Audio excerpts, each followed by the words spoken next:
I want to start off with something that I had to learn the hard way.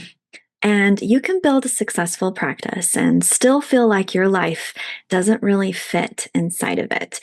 You can have clients, income, growth, and still feel overwhelmed, stretched thin, and disconnected from a life outside of work. Because a lot of clinicians don't actually plan their practice around their life. They try to fit their life around their practice. And over time, that really actually stops working. So, today I want to talk about what lifestyle planning actually is for you, how to factor in real life, that includes family, energy, and your commute time, and how to build something that can actually sustain for you. So, let's do this, but we're going to do it together. Welcome to Mindful Channing, a podcast where therapy meets real life. I'm Kristen, a therapist, business owner, and a lifelong student of what it means to fully show up in our relationships, in our work, and in our healing.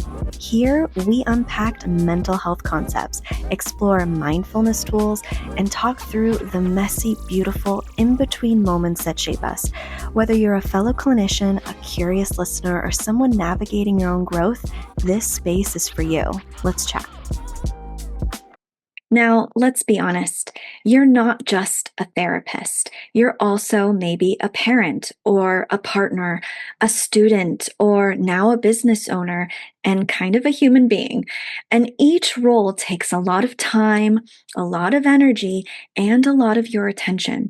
And so when you plan for your work role only, everything else just gets squeezed out of you, and you might not have anything left for the rest of those roles.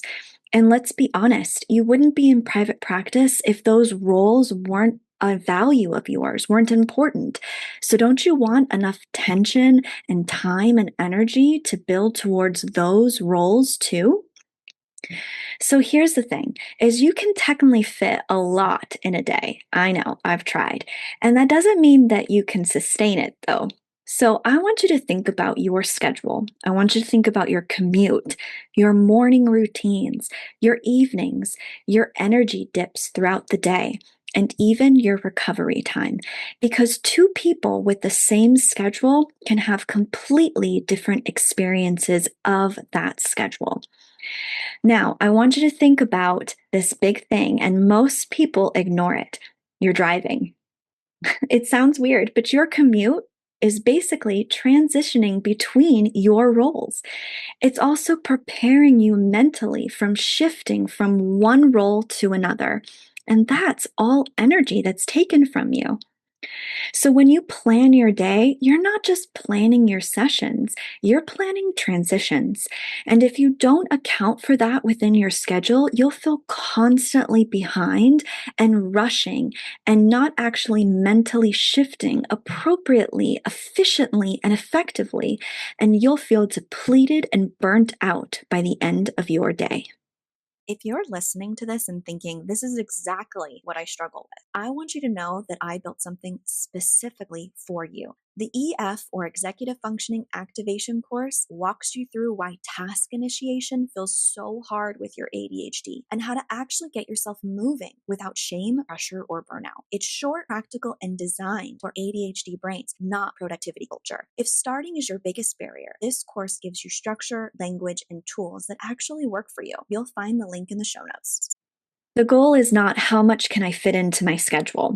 The goal is what can I maintain over time for myself? Because burnout doesn't come from just one busy week. It comes from unsustainable patterns repeated over time. But we're going to fix that. Today, I want you to start with your non negotiables when you think about your schedule. And your non negotiables can be family time, can be school, can be health, rest. These all go in first before your clients. I know that's a crazy thought to think about. And all of these things have built in roles within itself. So I want you to think about it's not just family time, it's how am I showing up for family time? Do I need to plan what we're going to do for family time instead of me sitting on the couch going, okay, what do we do now? It could be you thinking about, well, are we going to play games? Are we going to go somewhere? Do I need to budget money for that family time? Well, guess what? You need to schedule time to think about all of these things. School, well, it might not just be showing up for class. It might actually be planning for homework. It might be planning for how you're going to study. It may be planning how you're showing up for tests and quizzes. So you have to think about where you are incorporating your schedule and your life with that time. When you think about health, it might not just be how you're eating. It might just be meal prepping and meal planning. It might be scheduling workouts in. It might be scheduling a walk throughout your day. And rest. I know rest is like, well, I get ready for bed and I put my pillow down. And that's not true. It's what's my evening routine? How am I setting myself up for the next day? How am I approaching and showing up for sleep? I know that sounds crazy, but if you went moment by moment and you were running around and busy, I bet when you're showing up for sleep, you're scattered, you're restless, you don't know how to shut your brain off. Well, that's not showing up for sleep effectively and efficiently for what you need. So, when you first think about your non negotiables, think about the time you might need to plan for these non negotiables in your schedule. Then I want you to define your work capacity, not your maximum, your sustainable. And I have another episode that talks about, yeah, I may see 20 clients that week, but am I scheduling buffer time in between these clients? Am I scheduling time for documentation? Am I thinking about if I need to see 20 clients, am I making 20 slots in my schedule or am I spreading them out? I want you to think about your sustainability of what you can do each week. I also talk about in other episodes about creating emergency appointments so that you're not working over your schedule. You're still staying in your work schedule time. And if you want, look in the past and I'll put a link in the show notes for other episodes that talk about this capacity if you want to learn more. Next, I want you to think about mapping your week by your roles of your life. So instead of just thinking about tasks, I want you to think about where does my therapist life fit into my week?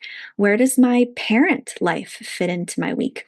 Where does the business owner of administration tasks, where do they fit in my life? And where do I fit in my life? And scheduling time for all of these roles instead of just going, well, I'll figure it out today when I can fit this in, because that is not going to be sustainable. Then I want you to think about your transitions between each of these roles that you plan. I want you to think about your buffer times between your roles. I want you to think about what are you shifting and doing between your tasks? What are you doing between sessions and clients? All of these transition points are really, really important because how you transition is how you show up to the next thing in your life. Then I want you to leave space for reality because your schedule should have flexibility because your life happens and not everything goes the way it's planned. And that's okay. So that could be what buffer times look like. It could be, yeah, I may need 10 minutes to shift, but maybe I schedule 15 just in case I'm running a little behind, or maybe I get a call from the school. I just need a time to just sit and reflect before I shift into my next role. Okay, quick pause. Because you've ever found yourself rewinding this episode like 3 times because your brain just drifted, this is for you. I hear this all the time. I can focus, just not when I actually need to. And that's exactly what the focus course is about. Because here's the truth, ADHD isn't a lack of attention, it's a regulation issue, which is why some days you're locked in for hours and other days you're rereading the same sentence, wondering what just happened. So, inside my executive functioning focus course, I break this down in a way that actually makes sense for you. We go through how your attention works in your brain, your specific focus patterns, why you get distracted externally and internally, and how to actually build a system that helps you stay on track and come back when you drift. Because the goal isn't perfect focus, it's knowing how to return without spiraling. So if you're tired of blaming yourself and you just want something that actually works with your brain, I'll link the focus course in the show notes. All right, let's get back to this episode. All of this is to say is exactly why I talk so much about planning systems that actually reflect your life. Because your schedule isn't just about productivity, it's about how life feels. And I'm sure as a therapist and a clinician, all you hear about in clinic settings is productivity. Well, guess what? You're in private practice now. It doesn't have to be this way. And if you need a structure to map this out visually for yourself, I'll include that in the show notes. So you can say these things. I want you to stop and reflect now. There's a point where you realize it's not just about building a successful practice for yourself, it's about building a life that actually fits with it. Or you wouldn't be in private practice if that's something you did not want in your life. Remember, you don't need a bigger practice. You need a better fit for your life. And the more you start designing your work around your life, the more sustainable everything becomes for you. And as you go into this week, remember, be gentle with your mind. One more thing before you go, and this helps me personally, staying present and grounded, which we all need, especially when your brain wants to spiral into disconnection. Me too. It's Brain FM. It's musically designed to help ADHD brains, well, really anyone's brain, focus, relax, or sleep, and I use it almost daily. If you want to try it, I've dropped my link in the show notes. And if you're looking for planning tools or ADHD-friendly resources, I'll keep a list of my favorite links in every episode.